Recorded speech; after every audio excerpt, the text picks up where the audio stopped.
Hello बच्चों, कैसे हैं आप? अच्छे होंगे, मस्त होंगे। बोर्ड परीक्षा की तैयारी लगभग फिनिश हो गई होगी। लगभग क्या है, फिनिश हो गई। अब सॉफ्ट टच हमको देना है, यानी जो चीज़ हम पढ़ चुके हैं उनमें क्या करना है, हमको थोड़ा सा रिवाइज कर लेना है, ठीक ना। और हमें मान के चलना है कि हमारी पढ़ाई क्या है, बहुत अच्छी हुई है। अब बोर्ड एग्जामिनेशन, आगामी जो यूपी बोर्ड एग्जामिनेशन है उसके बारे में कुछ टिप्स हम आपको बता रहे हैं, उसका आप पालन करेंगे और निश्चित रूप से आप एक अच्छे नंबर से उत्तीर्ण होंगे, ठीक है। पहली बात कि यह 10 और 12 के लिए पहली ऐसी परीक्षा है, ठीक ना, जिन्होंने अब तक कोई बोर्ड एग्जामिनेशन को फेस नहीं किया है।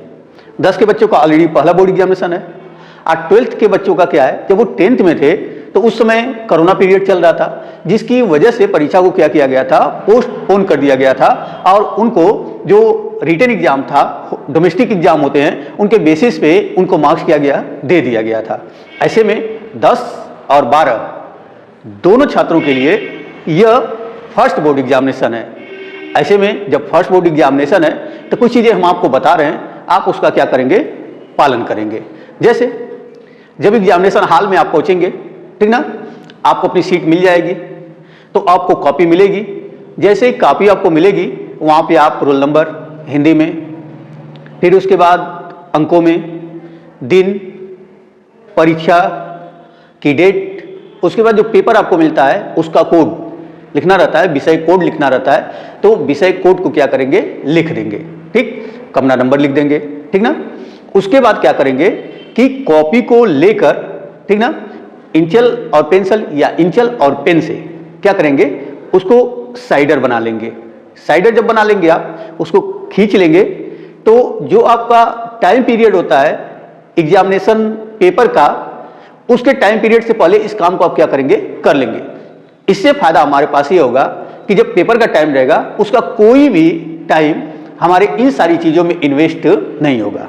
पहली बात, एग्जामिनेशन हॉल में पहुंचते ही पेपर जो कॉपी मिलेगा तो कॉपी में क्या करेंगे, उसको साइडर बना लेंगे। जितना हाशिया हमको छोड़ना रहेगा उसको क्या करेंगे, छोड़ लेंगे। सपोज दैट मान लीजिए ये आपकी कॉपी है, ये आपकी कॉपी है, तो यहाँ से आप छोड़ देंगे, ठीक ना, छोड़ देंगे। यहाँ लाइन आपकी बनी रहेगी, इस तरह से लाइन आप रहती, कॉपी बहुत अच्छी रहती है, ठीक ना। इस तरह से जब लाइन बनी रहेगी आपकी तो यहाँ आप क्या करेंगे, जिस क्वेश्चन को करेंगे वहाँ लिखेंगे, ऐसे में उसका आंसर लिखेंगे, ठीक है। दूसरी बात हम आपको ये बताते हैं कि रोल नंबर गलत ना फिल हो, सेंटर कोड गलत ना फिल हो, ठीक। उसके बाद जो डेट है, सारी फॉर्मेलिटी जो होती है उनको हम क्या करेंगे, एकुरेट के साथ क्या करेंगे, फिलअप करेंगे, अच्छे से उसको फिलअप करेंगे। अब बात करते हैं पेपर सॉल्व करने की। तो जब पेपर सॉल्व करना होगा हमें, तो हर पेपर में लगभग क्या होता है कि ऑब्जेक्टिव क्वेश्चन होता है। तो ऑब्जेक्टिव क्वेश्चनों को आप कैसे करेंगे, हम बता रहे हैं आपको कैसे करेंगे, ठीक है। कुछ बच्चे क्या करते हैं, पहले पेपर में से ऑब्जेक्टिव क्वेश्चन को क्या करते हैं, कॉपी पे क्या करते हैं, लिख लेते हैं। लिखने के बाद उसके चारों ऑप्शन लिख लेते हैं। चारों ऑप्शन लिखने के बाद 3 पे क्रॉस लगाते हैं और उसके बाद चौथे पे क्या करते हैं, सही का टिक लगाते हैं। तो ऐसा करने की कोई ज़रूरत नहीं है। पेपर के क्वेश्चनों को कॉपी पे लिखने की कोई ज़रूरत नहीं है। जैसे ऑब्जेक्टिव क्वेश्चन कैसे करेंगे हम आपको बता रहे हैं, ठीक ना।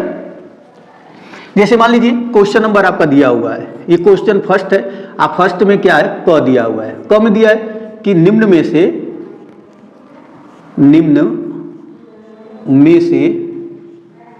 धातु है, निम्न में से धातु है। इसका ऑप्शन दिया है। ऑप्शन क्या दिया है, ऑप्शन ए पहला दिया है, सोडियम दिया है। बी ऑप्शन दिया है, फास्फोरस दिया है। सी ऑप्शन क्लोरीन दिया है और डी ऑप्शन इसमें क्या दिया है कि ब्रोमीन दिया है।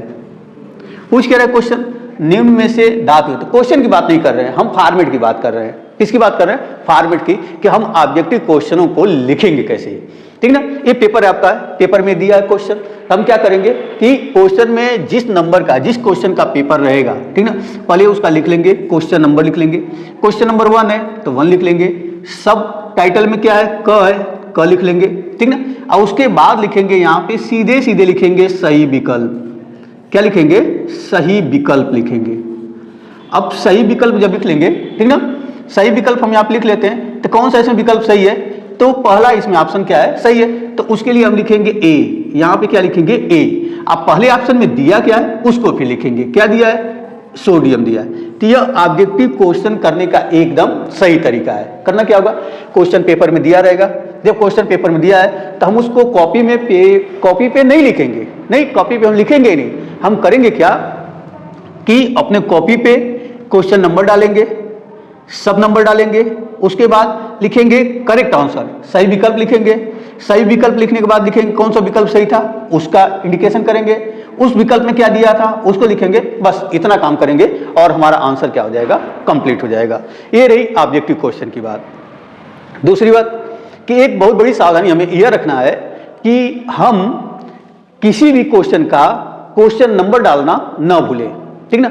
अगर मान लीजिए कॉपी पे कर रहे हैं क्वेश्चन, पहला का क किए, दूसरा का ख किए, तीसरे का ग किए, ठीक ना, तो ये नंबर हमको वहां पर्टिकुलर पढ़ना आना चाहिए कि पहले का क है, पहले का ख है, पहले का ग है, पहले का घ है। कभी कभी ऐसा होता है कि कुछ क्वेश्चन जैसे शॉर्ट टाइप के क्वेश्चन है तो एक कॉपी के एक पेज में 3 क्वेश्चन आ गए, 4 क्वेश्चन उसमें है, 4 सब क्वेश्चन दिए हैं, जैसे क दिया है, ख दिया है, ग दिया है, घ दिया है, तो क ख ग एक पेज पे आ गया।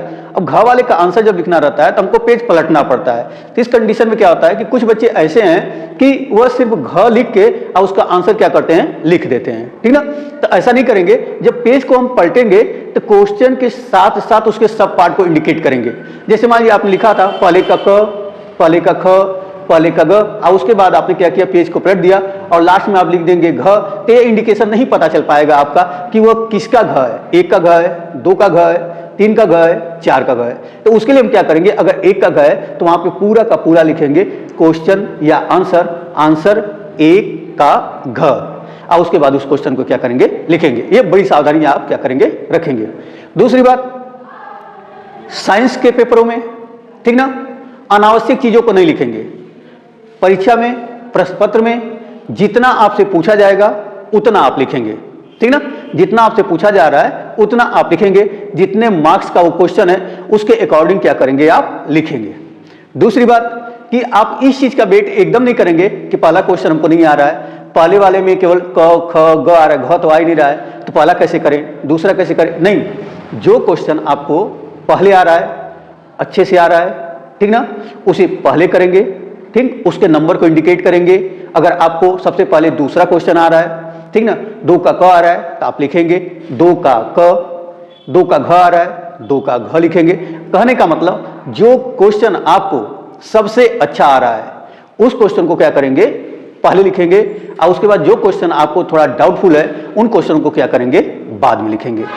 तीसरी बात कि जिन क्वेश्चनों में बायोलॉजी में, केमिस्ट्री में, बायोलॉजी में जिन क्वेश्चनों में फिगर होगा उस क्वेश्चन को क्या करेंगे, लिखेंगे, तो फिगर जरूर बनाएंगे, नेसेसरी फिगर जरूर बनाएंगे।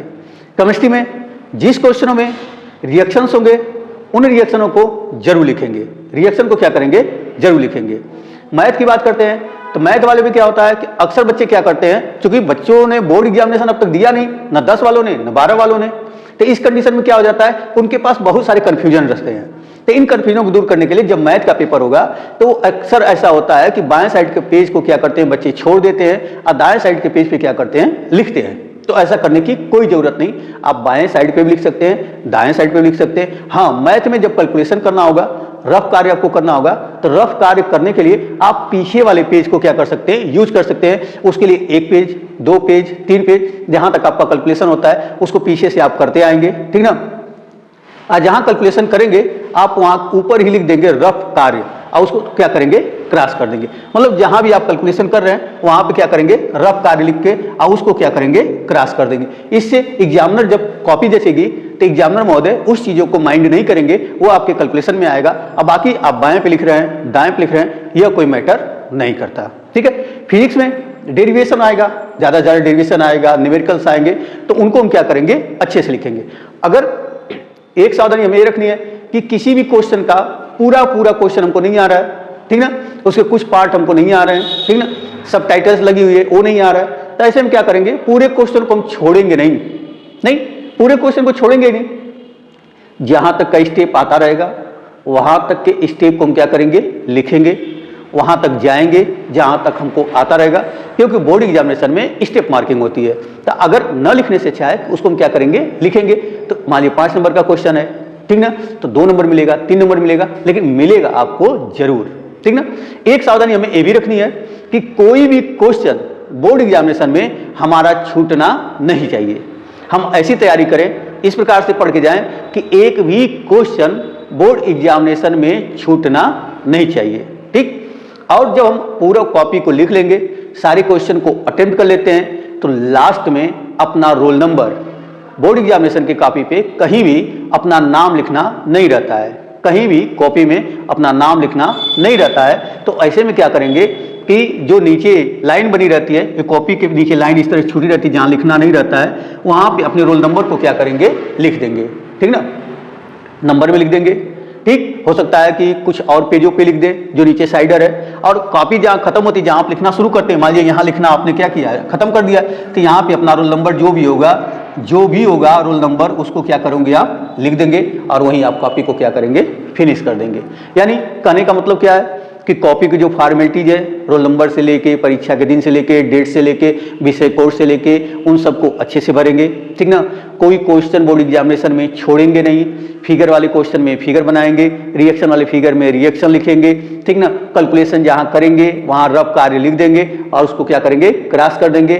कॉपी फिनिश होती है, ठीक ना, तो उस पर रोल नंबर लास्ट में लिख देंगे, या कभी कभी ऐसा होता है कि एक एक पेज को छोड़कर आप रोल नंबर नीचे साइडर में अपना क्या करेंगे, लिख देंगे। दूसरी बात, बी कॉपी लेंगे, बी कॉपी जब लेंगे तो उसमें फॉर्मेलिटीज को भरना रहता है, उन फॉर्मेलिटीज को पूरा करेंगे, शिक्षक महोदय से हस्ताक्षर कराएंगे, उसके बाद क्या करेंगे, आप लिखना शुरू करेंगे, ठीक ना। अब बी कॉपी को हमेशा ए कॉपी के नीचे टैग करेंगे, बी कॉपी को ऊपर टैग नहीं करेंगे, बी कॉपी को ए कॉपी के नीचे टैग करेंगे, यानी बांधेंगे, ठीक है।